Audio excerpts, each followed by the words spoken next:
Bom, vamos lá, né, dar continuidade à nossa aula de hoje, tá? Bom, agora vocês vão pegar ciências de vocês e vão abrir ele na página 39. Na página 39 vai falar um pouco sobre a reprodução dos vegetais. Em muitas espécies de plantas, a reprodução acontece por meio das flores. Elas possuem órgãos reprodutores masculinos e femininos, responsáveis pela formação dos frutos e das sementes.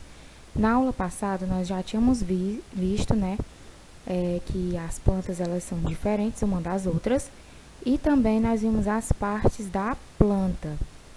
E nós já vimos que é por meio das flores que as plantas se reproduzem, tá bom?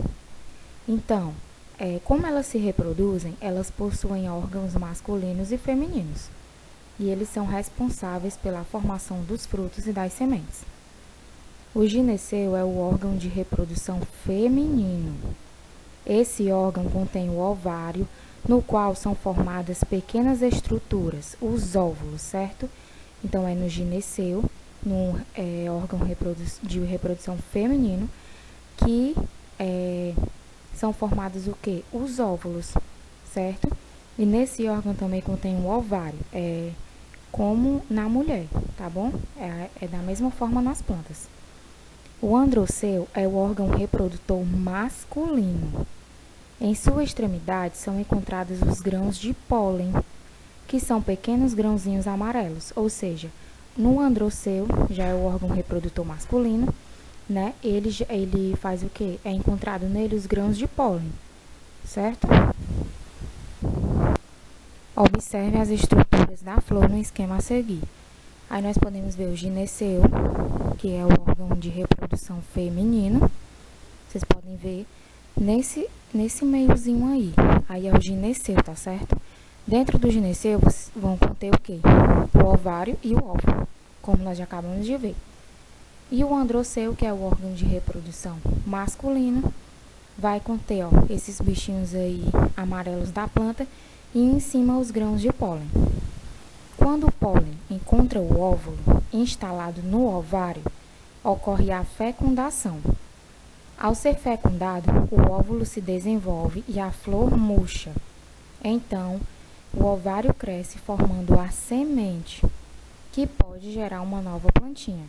Nesse momento, também ocorre a formação do fruto nas plantas frutíferas. Ou seja, quando o pólen, aqueles grãozinhos, encontra o óvulo, que é dentro do gineceu, instalado no ovário, ocorre a fecundação, certo? Quando ocorre a fecundação, a flor murcha. E as plantas que são frutíferas, ocorre a formação do fruto e da semente, tá bom? Para a semente germinar e dar origem a uma nova planta, ela precisa ser ela precisa ser espalhada e encontrar um solo fértil, ocorrendo o processo de germinação. Ou seja, de uma planta se originar outra planta, certo?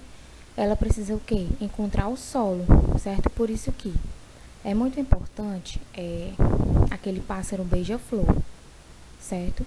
Porque esse pássaro, ele pega o quê? Os grãos de pólen que contém na flor e eles vão carregando, e esses pólen vão caindo, certo? E aí vai acontecer o quê?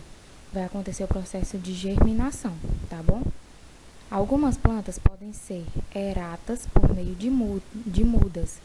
Essa reprodução consiste em retirar pequenos ramos de uma planta adulta e plantar em um local com condições adequadas para o crescimento de um vegetal. Aí está dizendo o quê? Que você pode pegar de uma muda de planta, você pode pegar, retirar pequenos ramos e plantar, certo? Em outro local.